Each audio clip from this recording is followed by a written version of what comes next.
বাহিরে ভীষণ বৃষ্টি হচ্ছে। সকাল সকালই এই রকম বৃষ্টির দৃশ্য। নমস্কার, সবাই কেমন আছেন? আমরাও ভালো আছি। তো বলুন তো, বৃষ্টির ডিমান্ডেড কোন খাবার? হ্যাঁ, সবাই জানে যে বৃষ্টি হলে কোন খাবার খেতে হয়।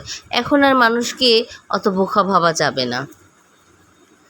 তো আমার এই কাজ করাটা দেখে অনেকেই বুঝতে পারছেন যে আজকে সকালে, যেহেতু শুক্রবার, আজকে গুড ফ্রাইডে, তো আজকে তো কাজ করতেই পারি। আর আমি কী তৈরি করতে যাচ্ছি?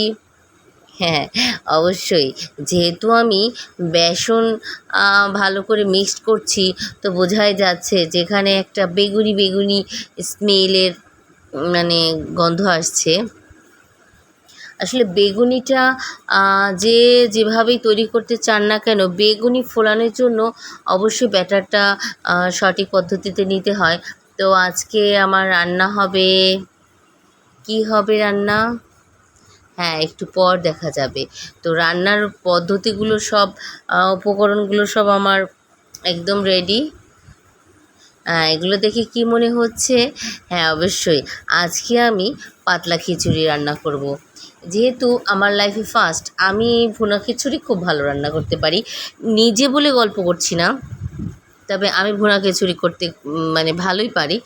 কিন্তু এই পাতলা খিচুড়ি আমি কখনোই করিনি। আমি দেখেছি আমার ভাইয়ের বউ অনেক সুন্দর এই পাতলা খিচুড়িটা করে।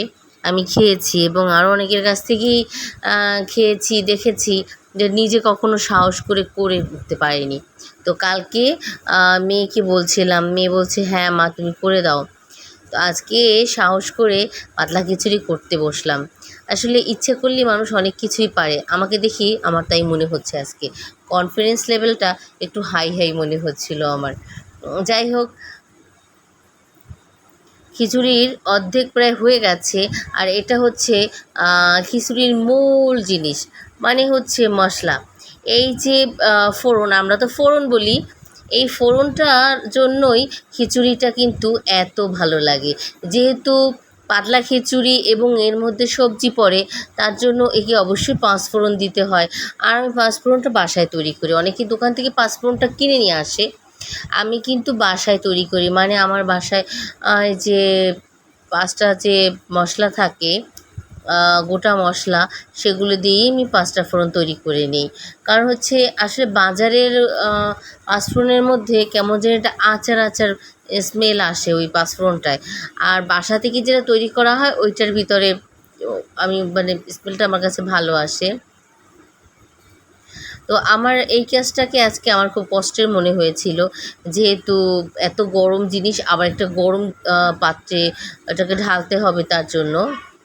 তো আমি যেই পাঁচফোড়নটা দিলাম আর অমনি পুরো বারুদ।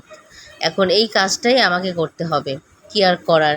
আসলে পাঁচফোড়ন দিলে পরে তার একটু চামিচ দিয়ে ভালো করে একটু ম্যাশ করে নিলে তাহলে স্মেলটা ভালো আসে। এখন আমি সেই ঐতিহাসিক কাজ করব, কী আর করা। দেবার পরে তো সে ভীষণ,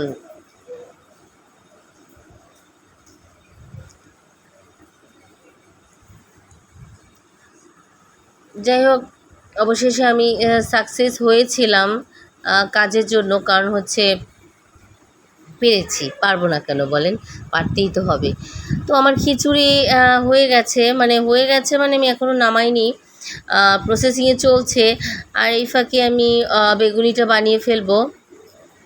যেহেতু আমার মেয়েরও ওঠার সময় হয়ে এসছে, তো বেগুনি একটু গরম গরম খেতেই ভালো লাগে, খিচুড়িও গরম।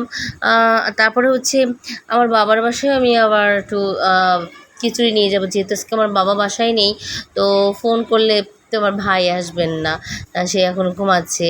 আর আমি ভাবলাম মেয়ে ঘুমাচ্ছে, নিজেই দিয়ে আসবো।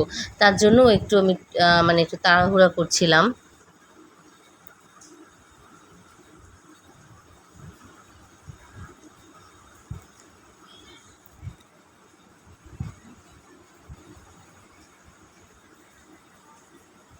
বেগুনিটা হচ্ছে আমার মেয়ের খুব ভীষণ ভীষণ প্রিয়। মানে কোনো জিনিস না হলেও শুধু বেগুনি হেঁটে হেঁটে খেয়ে ফেলবে। বেগুন আমার মেয়ে একদম ডিসলাইক করে, বাট বেগুনিটা সে লাইক করে। এটা কেমন একটা জিনিস। তো অলরেডি আমার খিচুড়ি একদম রেডি, সবাই আসতে পারেন খেতে। তো আজকে ভিডিওটা জাস্ট এ পর্যন্তই। সবাই ভালো থাকবেন, সবাইকে নমস্কার।